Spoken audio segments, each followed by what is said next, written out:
रत्नागिरी जिल्ह्यातील संगमेश्वर येथे धर्मवीर छत्रपती संभाजी महाराजांच्या प्रस्तावित स्मारक उभारणीच्या दृष्टीने महत्त्वाची हालचाल सुरू झाली आहे। कोकण दौऱ्यावर असलेले राज्याचे सांस्कृतिक मंत्री नामदार आशिष शेलार यांनी आमदार प्रमोद जठार आणि आमदार किरण सामंत यांच्यासह स्मारकासाठी प्रस्तावित परिसराची पाहणी केली।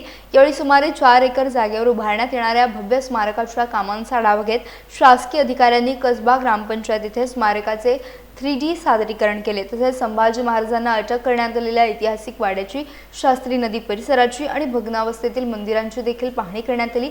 यानंतर मंत्री शेलार यांनी ऐतिहासिक सरदेसाई वाड्याला भेट देत वंशजांकडून इतिहासाची माहिती जाणून घेतली। धर्मवीर छत्रपती संभाजी महाराजांचे भव्य आणि प्रेरणादायी स्मारक याच परिसरात लवकरात लवकर उभारले जाईल, अशी ग्वाही मंत्री आशिष शेलार यांनी दिली। दौऱ्यावेळी भाजप नेते वैभव खेडेकर, ओबीसी जिल्हाध्यक्ष सहदेव बेटकर, पदाधिकारी आणि शासकीय अधिकारी उपस्थित होते।